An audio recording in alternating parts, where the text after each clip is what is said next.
Hi అండి. ఇవాళ నేను మీకోసం దోసకాయ పప్పు తీసుకొచ్చేసాను. సో పప్పు తగినంత పప్పు వేసేసుకున్నాను. నీళ్లు పోసుకున్నాను. బాగా పప్పు కడిగేసేసి చక్కగా అందులో నీళ్లు మనకి కావాల్సినన్ని నీళ్లు పోసుకుని చక్కగా ఒక టమాటో వేశాను, పసుపు వేశాను, కొంచెం కారం వేశాను, అలాగే ఎక్కువ పచ్చిమిరపకాయలు వేశాను. మీకు కనిపిస్తోంది కదా, ఎక్కువ పచ్చిమిరపకాయలు వేశాను, టమాటోలు వేశాను. అలాగే ఈ పక్కన మళ్ళీ దోసకాయ ముక్కలును ప్లస్ పచ్చిమిరపకాయలు. ఎందుకంటే దోసకాయ పప్పు కదా, దోసకాయ పప్పుకి నేను అందులో వేసేసామనుకోండి అప్పుడప్పుడు పప్పు ఉడకట్లేదు.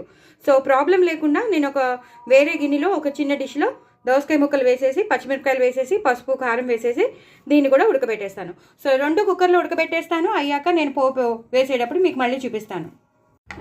సో నేను ప్యాన్ పెట్టేసుకున్నానండి. ప్యాన్లో నేను దోసకాయ పప్పు వేసేసాను, మరగడానికి వేసేసాను. మీకు తెలిసి ఏమేమి వేసానో నేను అన్నీ చెప్పాను. పప్పు, దోసకాయ, అలాగే టమాటోలు, పచ్చిమిరపకాయలు, పసుపు, కారం అన్నీ వేసేసి ఇలా ఈ కన్సిస్టెన్సీలో నేను వేసేసుకున్నాను పప్పుని. ఇది బాగా మరుగుతూ ఉండాలి. ఇదే టైంలో మనం ఉప్పు వేసేసుకోవాలండి. తగినంత ఉప్పు చూసి వేసుకోండి. మాకు రుచికి తగినంత మేము వేస్తున్నాను. ఇలా చక్కగా ఉప్పు అంతా కలిసిపోవాలి. అలాగే కొంచెం ఇందాక వేసాం, బట్ ఆల్సో కొంచెం వేద్దాం. ఒక 1/2 స్పూన్ మళ్ళీ పోపులో నేను వేస్తాను. ఒక 1/2 స్పూన్ కారం వేయాలి. వేసేసి చక్కగా ఇలా కలిపేసుకోవాలి. చాలా చాలా బాగుంటుందండి. దోసకాయ పప్పు మాత్రం అదిరిపోతుంది. అలాగే కొంచెం చింతపండు నీళ్లు నేను అందుకే హైలో పెట్టేసుకున్నానండి. చింతపండు నీళ్ళు ఎందుకంటే మా పప్పు అప్పుడప్పుడు దోసకాయ పుల్లగా ఉన్న టమాటో పుల్లగా ఉండట్లేదు. సో అందుకని నేను దోసకాయ పప్పుకి నేను చింతపండు నీళ్లు వేసేసాను. ఇది బాగా మరగనివ్వాలండి. ఎంత మరిగితే అంత టేస్ట్ అనమాట. సో ఒక 10 మినిట్స్ అయినా చక్కగా మరిగిపోతే మనకి కావాల్సిన కన్సిస్టెన్సీలోకి వచ్చేస్తుంది. మరీ గట్టిగా కూడా బాగోదు, మరీ పలచగా కూడా బాగోదు. ఇలా సెమీగా ఉంటేనే బాగుంటుంది. చింతపండు రసం మాత్రం కంపల్సరీ వేయండి, చాలా బాగుంటుంది. ఇలా మరుగుతూ ఉన్నప్పుడే మనం కొంచెం కరివేపాకు, అలాగే కొంచెం కొత్తిమీర కొంచెం దాచుకోండి, మళ్ళీ గార్నిష్కి వేసుకోవచ్చు లాస్ట్లో. ఇలా వేసేసి ఈ మరుగుతున్నప్పుడే ఆ కరివేపాకు, కొత్తిమీర ఫ్లేవర్ అంతా ఈ పప్పుకు పట్టేయాలన్నమాట. సో మరగాలండి. మరిగాక మీకు మళ్ళీ చూపిస్తాను. చూసారు కదండి, పప్పు బాగా మరుగుతోంది. చక్కగా ఇలా మరగాలన్నమాట. ఇలా ఈ కన్సిస్టెన్సీలో ఉంటేనే కలుపుకోవడానికి చాలా బాగుంటుంది. ఈ కన్సిస్టెన్సీలో ఉండాలండి. మాకైతే కొంచెం పలచగానే ఉండాలి, మరీ పలచగా కాదు, కానీ మరి ఈ మాత్రం జారుడుగానే ఉండాలి. ఈ టైంలో ఇప్పుడు మనం పోపు వేసేసుకుందాం. నేను పోపు గరిటె పెట్టేసుకున్నాను.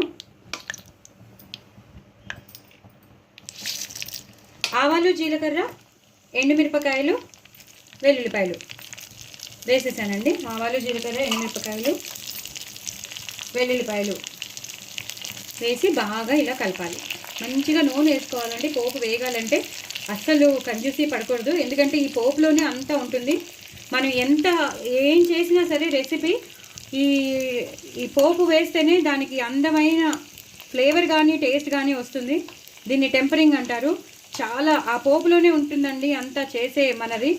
సో తప్పకుండా కొంచెం ఎక్కువే వేసుకోండి. పోపు వేసేటప్పుడు మాత్రం ఈ మాత్రం ములిగేటట్టు వేసుకుంటేనే అవి బాగా వేగితే మంచి వాసన వస్తుందండి. ఇప్పుడు ఏం చేస్తానో మీకు తెలుసు, మీకు అందరికీ తెలిసిపోయి ఉంటుంది ఈ పాటికి, ఇన్ని వీడియోస్ చూసారు కాబట్టి. ఇంగువ, తగినంత ఇంగువ వేసుకోవాలి. ఈ మాత్రం ఇంగువ పప్పులో పడకపోతే బాగోదు. నేను బాగానే వేశాను. మీకు ఎంత కావాలో అంత వేసుకోండి. కొంతమందికి పడచ్చు వాసన, కొంతమందికి పడకపోవచ్చు. మాకు ఇష్టమే కాబట్టి మేము వేసుకున్నాం. మీరు ఎంత కావాలో అంతే వేసుకోండి, నో ప్రాబ్లం. ప్రెషరైజ్ అయితే లేదు, బట్ ఇంగువ మాత్రం కంపల్సరీ పప్పులో వేసుకోండి. వేసేసుకున్నాక కొంచెం ఇలా కరివేపాకు వేసేసి, అప్పుడు నేను ఎప్పుడూ చెప్తాను, ఇది కూడా మీకు అందరికీ తెలుసు, కారం. ఇలా పోపులో కారం వేసేస్తేనే ఆ పప్పుకి టేస్ట్. జస్ట్ ఇలా కలిపేసేసి ఇలా ఎర్రగా ఇలా రెడ్గా ఉన్నప్పుడే ఇందులో వేసేయాలండి. చాలా చాలా టేస్టీగా ఉంటుందండి. పప్పు మాత్రం సూపర్ టేస్టీగా ఉంటుంది. చాలా బాగా మరిగిపోతుంది. నేను ఇప్పుడు సిమ్లో పెట్టుకుంటాను. ఇలా చక్కగా మరుగుతున్నప్పుడే మనం వేసేసాం పోపు. ఈ టైంలోనే మనం తగినంత కరివేపాకు, నేను చెప్పాను కదా ఉంచుకోమని, అలాగే తగినంత కొత్తిమీర. చాలా చాలా టేస్టీగా ఉండే దోసకాయ టమాటో పప్పు నేను చెప్పినట్టు మీరు చేసుకోండి. చాలా చాలా బాగుంటుంది, చాలా చాలా టేస్టీగా ఉంటుంది. అసలు మీరు వదిలిపెట్టరు. మొత్తం 2 సార్లు ఈ పప్పుతోనే అన్నంతోనే తినేసేస్తారు. ఇంకా ఆవకాయ అన్నీ ఇంకా వేరే పచ్చళ్ళు వేరే కూరలు అన్నీ మర్చిపోతారు. అంత బాగుంటుంది దోసకాయ టమాటో పప్పు, చాలా చాలా బాగుంటుంది. ఎందుకంటే మనం చింతపండు పిండాము, తగినంత పచ్చిమిరపకాయలు, కారం, ఉప్పు అన్నీ వేసాము కాబట్టి పోపు కూడా అద్దరిపోయింది. సో సారీ అండి, చాలా చాలా బాగుంటుంది. డూ ట్రై ఇట్ అండి. నా ఛానల్ సబ్స్క్రైబ్ చేసుకోండి, శ్రీవల్లి టాకీస్ని సబ్స్క్రైబ్ చేసుకోండి, సపోర్ట్ చేయండి, ఇంకో నలుగురికి షేర్ చేయండి. డూ ట్రై ఇట్, కామెంట్ బాక్స్లో పెట్టండి. చాలా చాలా టేస్టీగా ఉండే టమాటో దోసకాయ పప్పు. బాయ్ అండి.